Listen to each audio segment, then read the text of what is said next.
Well, Daniel Jones has certainly been turning heads all preseason, including last night. Jones went 4 for 4 for 47 yards versus the Patriots, making it the second game the rookie has not thrown an incompletion. Overall, Jones was 29 for 34, 416 yards, 2 touchdowns, and no picks this preseason. Pat Shurmur, however, says Eli is still New York starter. Shannon, should the Giants start Daniel Jones in week 1? No. And I believe it'll play out the very same way Eli got the job, Skip. You remember Kurt Warner started the season. Kurt Warner was very accomplished. He was a 2-time league MVP. He was a Super Bowl MVP. He had won a Super Bowl, had gone to another. Yes, he had gone to 2 Super Bowls at the Rams, and when he came in there. And he started the first 9 games, but they started to struggle a little while in there at the tail end. And then they went to Eli, and Eli didn't look back. I believe they'll do the exact same thing. Skip, this guy's still a rookie, and Eli is a very accomplished player. Is Eli close to the player that he once was? No. Can he have a moment here and there? Yes. But Skip, I believe they will start Eli and go to Daniel Jones. Skip, it's hard to start Daniel Jones and then go to Eli. Eli is 16 years in. He's a 2-time league MVP, Skip. I think you'll be asking a bit much, even for Eli. He might not seem like, man, Eli got no emotion. You see him standing on the sidelines. It's like, Eli, is he alive? Is he breathing? Because he's just standing there emotionless. Agreed. But that man has a lot of pride, Skip. And I don't believe they will do that to him. I believe he starts the season, Eli starts the season, and somewhere around week 6, week 8, if they're struggling, then we'll see Daniel Jones, and that will be the end of the Eli era. Before I say what I want to say, I want to congratulate this young man, Daniel Jones, on having simply the most stunningly sensational preseason I've ever seen any rookie quarterback have, and I mean ever, because there were little to no expectations, and he stepped up and rubbed all our noses in it from game number 1. Now, he didn't start a preseason game until last night. Right. So Eli started because they're trying to cling to Eli as the starting quarterback.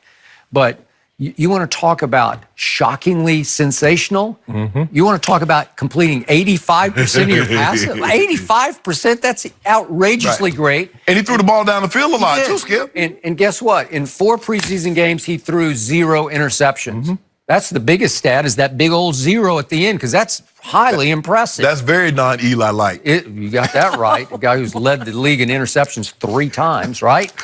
So, to me, and you're going to say I have a hidden agenda here, so I'm going to get my agenda right out in plain sight. Okay. In front of right under all these bright lights. Go ahead, say it.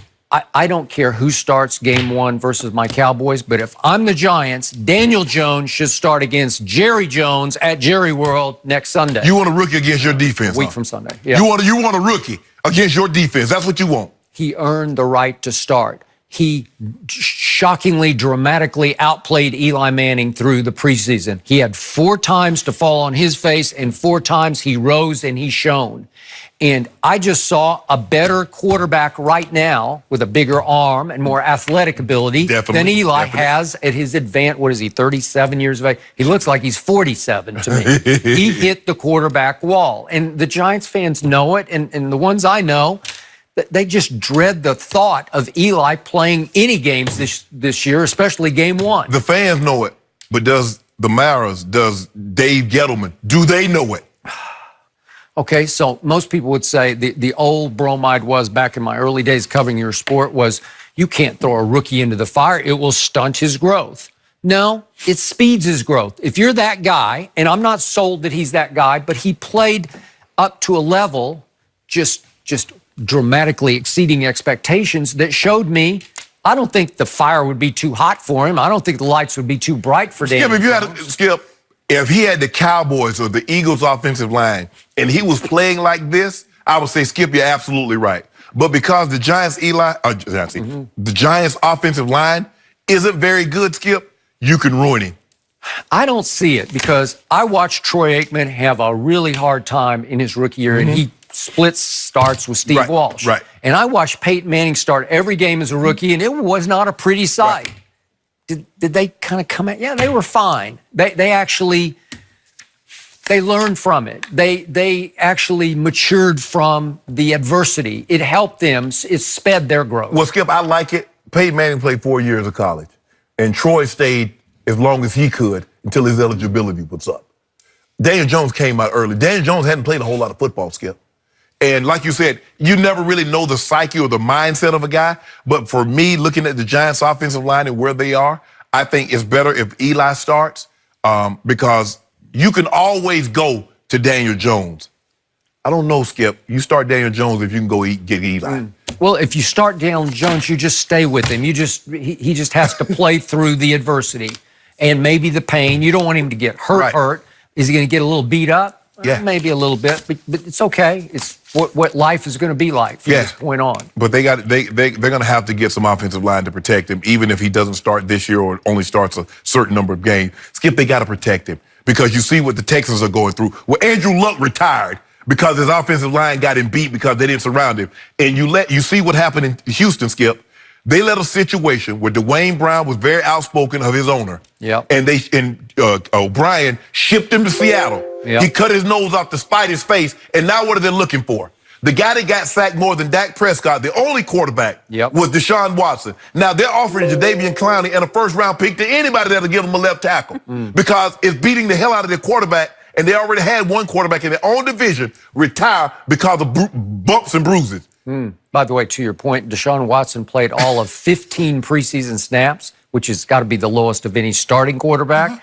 And Joe Webb, the immortal Joe Webb, who used to be a receiver, led all of football in preseason snaps for a quarterback with 232, even beyond Jared Stidham's 218. Right. So they just said, we give up. We don't even want to we don't even want to put him behind our line. We'll put Joe Webb out there. Yeah, because Joe Webb has been on kickoff, kick return. Yeah. So he's been a running back, wide receiver. Yeah. He can take that kind of punishment. But we want to stay away from that. So, Skip, you mess around and get this guy beat up, and he looks like a good young player, Skip. And I'll admit, we'll see how it is. I mean, I understand it's the preseason, so I don't want to say, oh, yeah, that's it. He the answer, Skip. He the answer. Because I think that's what David Gettleman, I think that's what Sherman is. That's the little smirks that they give it. Well, we know what we had. You should have asked the people that was outspoken or critics what they think about the kid now. Bro, you don't know preseason doesn't go into the win column, right? They don't count for anything.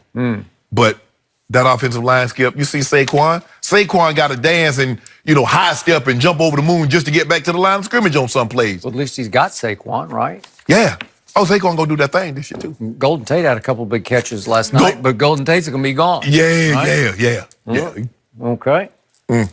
I'm impressed. My only caveat reservation is that Daniel Jones, I don't think ever played against ones through the preseason. I think because last night, no ones played. Right. And when he was the second quarterback in, I don't know that he ever went up against starters. Right. So was he going against 2s and 3s? And do you want him, really? You want him going against the Dallas defense? Well, you say it's terrible. No. Huh? Skip, I did not say that. Why you do that? Huh? I did not say the Cowboys defense. I don't have terrible. Robert Quinn. I don't have Randy Gregory. Maybe we don't have any pass rush. What about them two inside linebackers? Huh? What about D-Law? They're just kids. Oh, they're just kids now. They're just kids. Now. Jalen Smith running around knocking people out. Yeah. And the Wolf Hunter. You got Byron Jones. Yeah. Well, Jalen Smith, he got paid, so maybe he'll sort of just take the year off. Well, I don't really know him that well, but he doesn't strike me as a guy that's going to take the year off. He strikes me as a guy that's just trying to improve, and he wants that top mantle. He wants to be, when you talk about linebackers, Bobby Wagner and Luke Kuechly. You're like, hey, what about B. Wags? What about your boy? Van Der Esch. They're trying to make a name for themselves, Skip. They're hungry. Well, good. We want Daniel Jones. I know you do. Yeah. Golden Tate has a fun nickname for him. Calls him Daniel Dimes now. Dimes. That beautiful like that. back shoulder throw. Good one. But they'll walk it. But hey, but one name in the NFC East, Skip. Really? Walk into him. Walk into him. It's good to have football Now they got back. some competition. Real football. All right. Skip's going to like this one. Is Zeke destined to miss some regular season games? Hall of Famer Eric Dickerson joins us up next with his prediction. Keep it right here on Undisputed.